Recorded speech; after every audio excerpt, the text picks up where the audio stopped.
A blessed day to all, blessed morning. I'm trying to do this little video, which I hope may end up as a part of, add to the history upon before the pan month. So, trying to get this done today. And I want to talk about, let me say, like the foreigners in pan. One foreigner really I want to talk about, that's Father John Sewell. And this could be the years between 1963 and 1967, because Tripoli went away in 1967. And 1963 was the first panorama. To me, that's the first year Tripoli was really on wheels.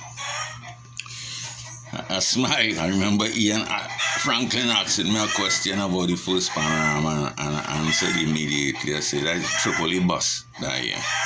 So we bus in the very first panorama. So again, history, I'm not ashamed or I'm proud of history, whatever it is, and I'm not trying to change it. So back to Father Sewell. Now, 1963, I would have been 11 years old, and we went away in 1967 when I would be 15. So there's a young boy trying to tell you what you remember here. And also, I would like people to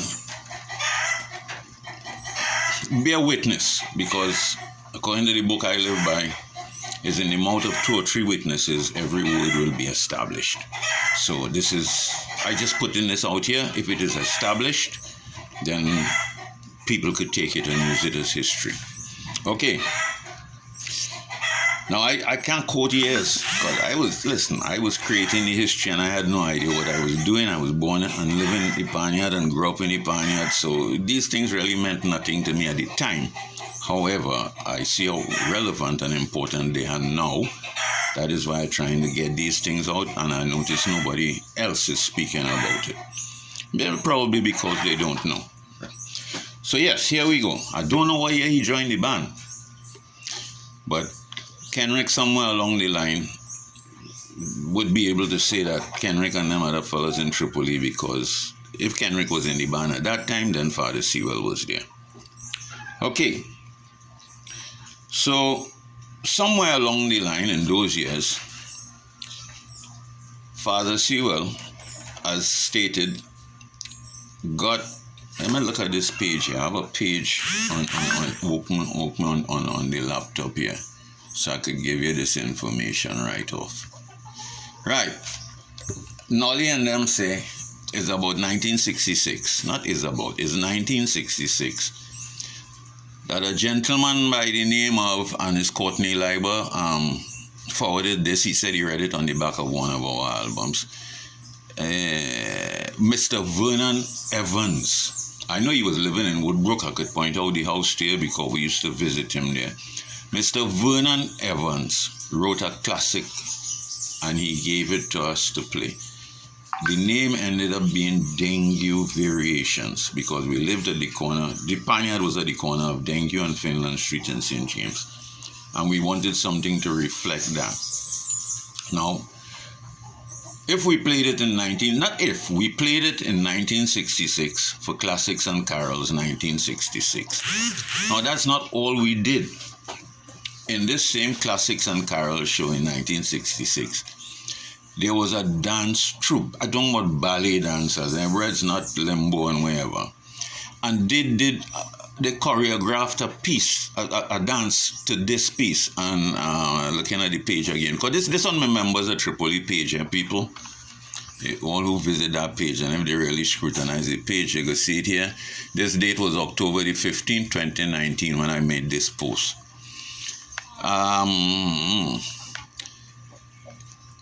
The choreography was done by Helena Dunn Dance Academy, by Helena Dunn. So, in that Classics and Carols show, I had to call her next name here, so Miss Pat Bishop sang.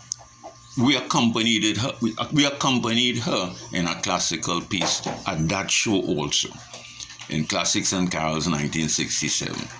And this is why I want to mention Father Sewell too. I can't take nothing from Miss Pat Bishop. She was a diamond, or is a diamond.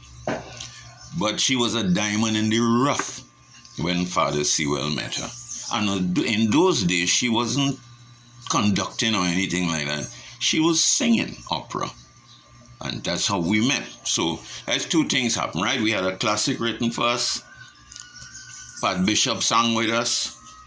And the dance troupe, Helena Dunn dance troupe, they did a ballet something to the dengue variations.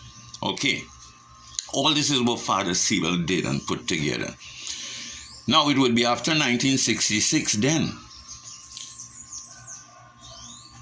Well, it had to be 1966 or even 65, but we went away 67. Anyway, I remember Father Sewell leaving our practice early and saying, hey, I had to go up by Despers because Pat Bishop doing a tune for them and he going to help out and, you know, give them the benefit of not his knowledge, but his experiences. I know his knowledge, but I didn't want to sound gallerish. He trying to save them from reinventing the wheel with all the things he understand about the pan, the limitations and everything, and which songs would suit the pan better so you won't have to transpose and all of that. This was the benefits he brought to Pat Bishop. And he would go up there, and I remember, I got a little boy, I remember them days you can't go in nobody pan yard and thing, they bust your head and thing. That was still the violent days. So I used to say, but father brave boy, father going up the hill. Them days I afraid to go up the hill. I 11 years old, me ain't going up no hill. So that's why I'm sure that Father Sewell used to be going up there, and members of the band had to confirm this because he used to leave our practice early that he could get up there in time to do some work with them. And this is when I started putting down a page or two for Tripoli too, because he would leave a page and say, Junior, put this down for me till I come and I'll correct any mistakes you make. So this is why I remember these things so much. So yes. And I want to mention one more thing. I hope I ain't getting no blows for this. But I remember playing in an engagement party, and it is my belief that this was an engagement party for Father Sewell and Pat Bishop. If I'm wrong, let the members of the band tell me I'm wrong, but I'm sure I played in a party for both of them. It wasn't no birthday party, but if anybody says different, I will retract my statement and I would mention it again. But this is history. That is why I'm mentioning it now. If it's so, it is history, and history should not be hidden. So that is why I had to say about Father Sewell. Not only that, he played Mass. He was the second priest to play Mass, and he played Mass more than once with us. And he started to introduce us to certain audiences, especially in the cathedrals. We were the second band to play in a church too. In cathedrals, after that, he used to push us everywhere that pan couldn't go. So that's why I want to say this about him. He devoted his life, you could say, apart from to the church, but to pan, and it ended up being to Tripoli. So if somebody could use this in history, thank you. If they can't, at least it would be a part of the history, our history, because I intend to put this on the members of Tripoli 1967 to 1972 page. And, well, any corrections or whatever would be there also. So thank you very much for your time. A blessed day to all. See you.